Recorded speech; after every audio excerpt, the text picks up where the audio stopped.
হে everyone, আমি জয়। তো আজকে আমরা ড্রয়িং করব একটা রবীন্দ্রনাথ ঠাকুর ড্রয়িং, যেটা অনেকই সোজা সুন্দরভাবে করে তুলবো। তো চলো দেখা যাক, স্টেপ বাই স্টেপ শিখবো। চলো। তো সর্বপ্রথম রবীন্দ্রনাথ ঠাকুর আর্ট করতে গেলে তো ফার্স্টে আমরা এইভাবে একটা স্ট্রেট লাইন টেনে নেবো, হালকা কার্ভ করে একটা এরকম একটা লাইন টানবো। ঠিক আছে? তো সেই লাইনটা টানার পর আমরা মেন কাজগুলো করব। ঠিক আছে? তো ফার্স্টে একটা এরকম লাইন টানার পর আমরা কপালটাই করব। তো কপাল করার জন্য এই যে দাগটা আছে, এই দাগটা থেকে অল্প বের করে দিয়ে এমনভাবে একটা দাগ দিব। দেন দাগ দেওয়ার পরে হালকা এখান থেকে অল্প মুভমেন্ট নিব, অল্প বেঁকাবো। ঠিক আছে? তারপরে এই দাগটার থেকে আবার অল্প বের করে দিয়ে এমন করে রাউন্ড করে দিব। ঠিক আছে? আর এই যে রাউন্ডটা হবে এইখানটায় এমন করে গোল দিব, আর এইখানটায় একটা এইভাবে একটা গোল দিব। তো আর এই যে দাগটা আছে যেখান থেকে আর কি এই কর্নারটা হয়েছিল, সেখান থেকে আমরা এরকম একটা ছোট্ট একটা দাগ দিব, দিয়ে হালকা এইভাবে অল্প করব, আর দেন এমন করে টাচ করে দিব। আর এখানটা একটা ছোট্ট একটা কালো একটা আই বলের মতন করে দিব, কারণ এটা একটা চোখ।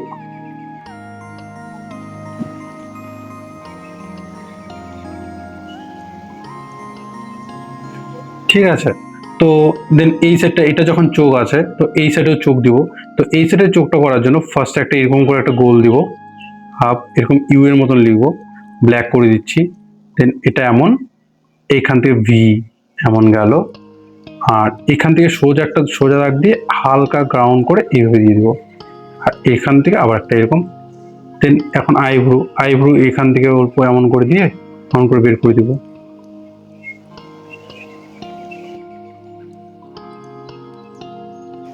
দেন রবীন্দ্রনাথ ঠাকুরের দাড়ি যখন অনেক বড়, তো আমরা দাড়ি করব। দাড়িটা এই যে এই দাগটা যে আছে, এই দাগটার থেকে হালকা এইভাবে কার্ভ করে দিয়ে হালকা বের করে দিব, আর এখান থেকে এমন দিয়ে দিব। এটা অনেকটাই সোজা একটা প্রসেস। তো সোজা প্রসেসে করছি। এখান থেকে হালকা হালকা দাড়ি বের করে দিব, তারপরে এখান থেকে কপাল থেকে আমরা এরকম বের করে দিলাম, একটা এরকম দিব, তারপরে এরকম। এটা একটা ইজি প্রসেস একটা রবীন্দ্রনাথ ঠাকুর, যেটা আর কি তোমার বহতই খুব সুন্দর সুন্দর ছোটখাটো কয়েকটা লাইন দিলেই হয়ে যায়।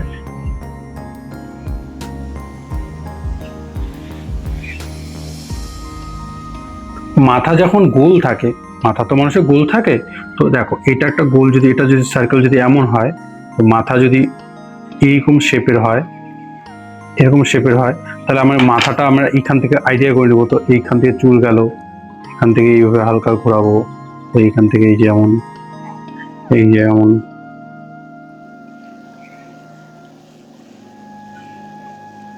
তো এটা করার পরে না, নর্মালি আমরা মার্কার পেন বা আপনাদের কাছে যেটাই থাকুক, পেন বা মার্কার পেন যেটাই থাকবে, সেটা দিয়ে মার্কিং করব, তাহলে দেখতে আর কি একটু ভালো লাগবে।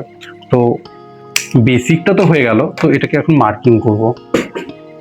তো ফার্স্টে আমরা উপর থেকে স্টার্ট করব, একটা স্ট্রেট লাইন, তারপর ভেতরে, তারপর একটা নাকের যেটা হালকা গোল, এখানটা গোল হবে, নাকে এই জায়গাটা হবে। ফার্স্টে আমরা এই চোখটা দিব, এমন হালকা ঘুরে দিব, এমন এমন।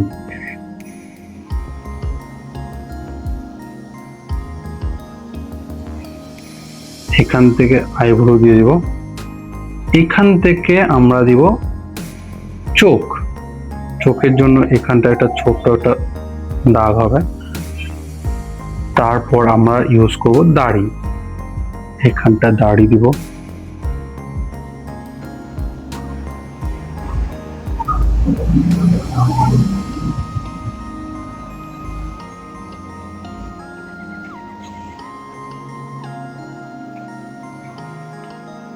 তারপর আমরা দিব চুলের ভেতরের পার্ট, এমন করে।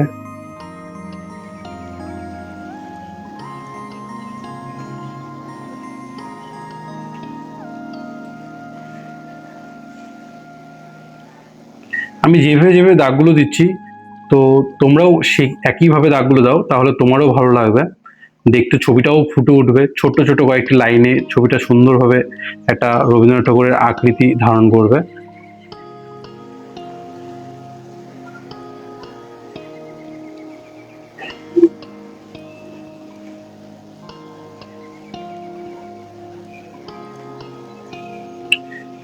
বেসিক জিনিসটা হওয়ার পরে এখন আমরা ইরেজার ইউজ করব। ইরেজার দিয়ে বাকি পেন্সিলের যে দাগগুলো আছে সেগুলো মুছে দিব।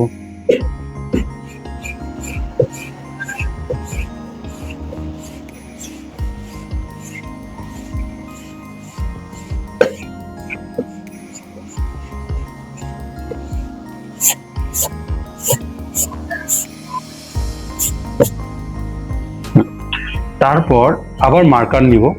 মার্কার নিয়ে এখন আমরা দেখবো যে কোথায় কোথায় আরো কয়েকটি দাগ দিলে, ছোট্ট ছোট্ট দাগ দিয়ে যদি ছবিটাকে আরো বের করা যায়, আরো ভালো লাগে, তো আমরা সেই জিনিসগুলো অ্যাপ্লাই করব। যেমন চোখে এই জায়গাটাতে আমরা একটা দাগ দিতে পারি, চোখের এই আইভরিটা অল্প মোটা করতে পারি,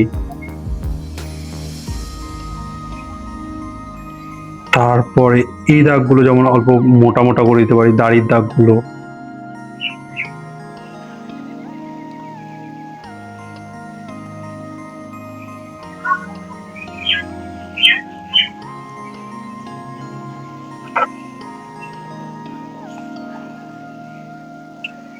তো অবশেষে এখান থেকে একটা এমন করে দাগ দিতে পারি আমরা, যেটা রবীন্দ্রনাথ ঠাকুর যে কোটটা পরে থাকে সেই কোটটার একটা আকৃতি নিতে পারি আমরা। বাস,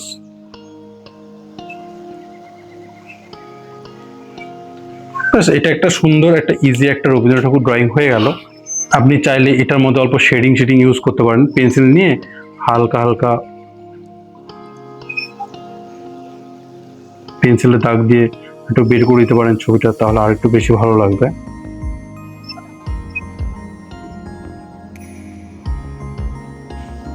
এখান থেকে আমরা যখন এটা দিব, তো এটাকে আমরা অল্প কালো করে দিই, তাহলে আরো বেশি ভালো লাগবে। বাস, এটাই ছিল একটা সুন্দর, একটা ইজি রবীন্দ্রনাথ ঠাকুর করার প্রসেস। তো আমি যেভাবে করলাম তোমরাও ঠিক একইভাবে প্র্যাকটিস করো, একইভাবে করার চেষ্টা করো, তোমাদেরটাও সুন্দর হবে। তো আজকের জন্য এতটুকুই, দেখা হচ্ছে পরের ক্লাসে। চলো, টাটা।